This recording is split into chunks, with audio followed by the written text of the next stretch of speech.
Good morning, everyone. It's Adrian here, and I wanted to talk to you today about the upcoming pressures and assessments that a lot of UK students and international UK students abroad are starting to face at the start of this week and beyond. Is their assessments in English, which are beginning already. Some of the literature assessments have been taking place, but the next big challenge for the students will be the English language assessments. Now, I've produced, and I've mentioned this before, um, I produced originally two booklets called Adrian's Revision Secrets 1 and Adrian's Revision Secrets 2. And they were both based on the AQA board language papers 1 and 2. I've now combined those two booklets into one booklet to save time and for students to have a full remit of advice, exam strategies, and methods to use in order to develop and improve their grades. The good thing about these booklets are they're digital booklets that can be downloaded and used over and over again. So once you have them, you can convert them. They're currently in PDF, but you can convert them to Word. It's quite easy to do, and use them as online work booklets, or you could print them off and use them as booklets you can write on. Now, both the booklets are based on a method that I have developed using the SMART acronym.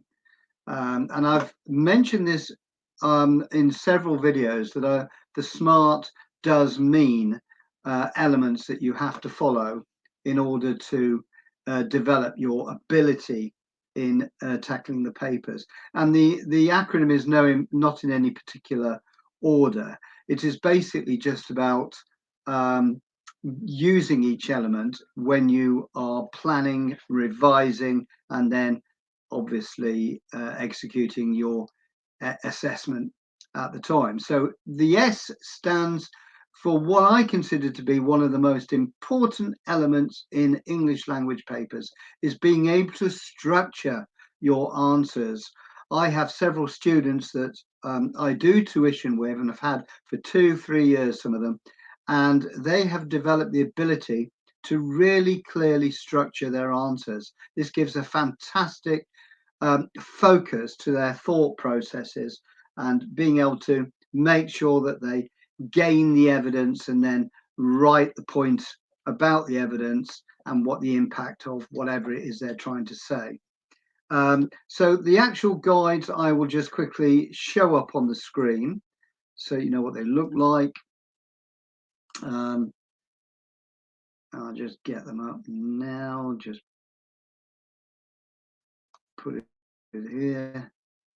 And if I'm not mistaken, let's just have a look at that. Just quickly share it on the guide. It'll shoot me across, which is probably a good thing. There it is. It's called Adrian's Revision Secrets 1 and 2.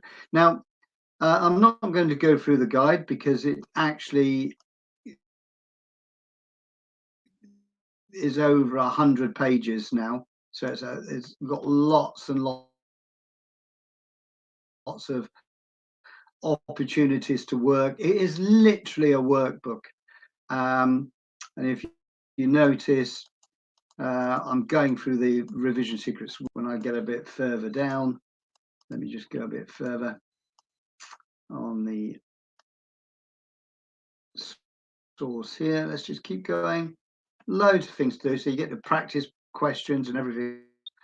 Let's just get to the second one. So right the way down, we're going to end now. So you have a whole load more stuff and pages where you can look at what's going on in the structure. You can dip in and dip out. Now, I am selling these this booklet. If you want it as just a combined booklet, as a revision booklet for yourself, it is only £6. So it's, you know, that's quite a good investment if it's the type of booklet that will help you pass and increase your grades, or even go into A-star category if that's what you're trying to achieve.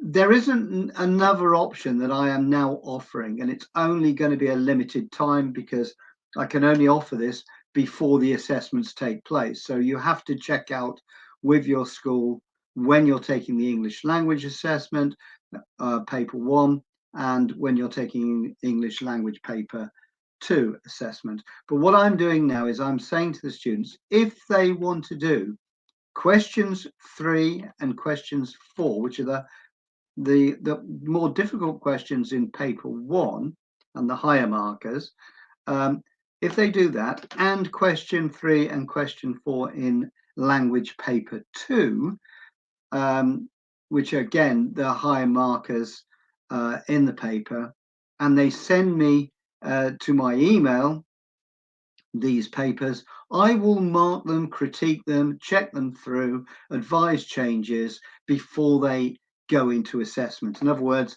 they will get instant feedback, well, within a day or so, because I'm getting lots of interest with this. I will mark it, send back, but the cost for that would be the combined booklet plus my time and effort of marking and critiquing 4 questions, which does take some time. I said only a total of £40 to do that. So this is what I intend to do. Now, throughout this video, I've already suggested that the methodology that is used by the SMART method. This is explained more in the booklet, so I won't go over it again here. I've got students who've already used these booklets and they're getting high grades and their answers becoming more mature and sophisticated. The thing is, what we have to understand is that you're taught as students in classes, and the teachers are fantastic, but they have to teach a class. So it's not as if they're teaching your individual style and coaching you one-on-one to become a great English student. But they do a great foundation of giving you the basic levels and possibly aspiring you to higher levels with certain strategies and techniques that you can use. However, I find that a lot of students that I first take on board sound very robotic in their way they write their answers. Now, the thing is, if you want to achieve a high grade, you have to stand out from the crowd. It doesn't mean to say you perfume your exam paper and it smells, or you use different colors. You just have to develop a voice of your own. You see, the thing is, an exam is not a team game. It's an individual sport, if we want to use a metaphor of a sports analogy, which I often use.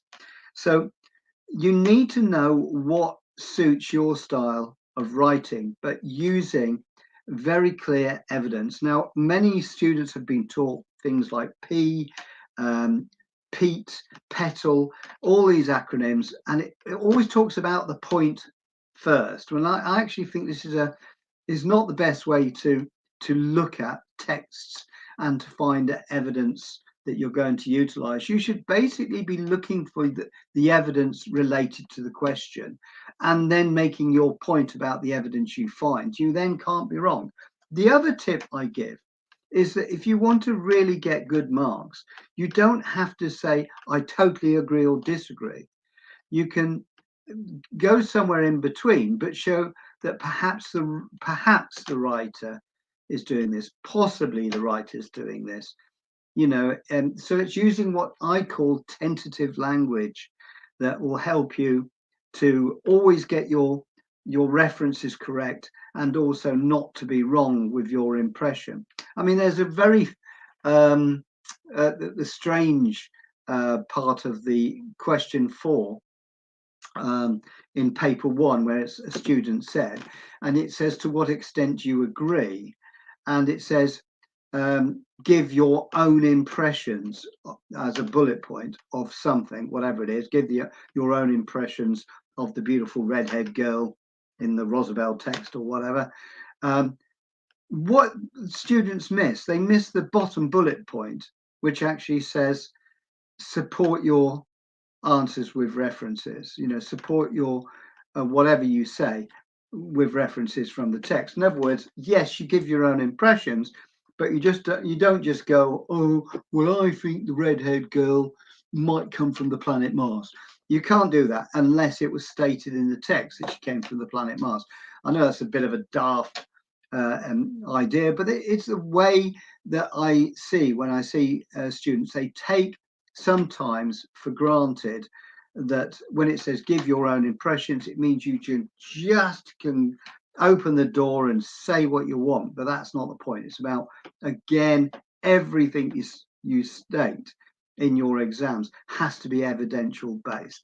Anyway, please look at the links. And if this is something of interest to you, then please do book your orders as soon as possible by going to my online shop, which is part of my website. You can also look around the website when you get there and just check everything else out. I hope this has been a help to you, and I hope that I get loads and loads of feedback from you about whether this is a great idea or not. I mean, feel free. Thank you very much. Be great to hear from you.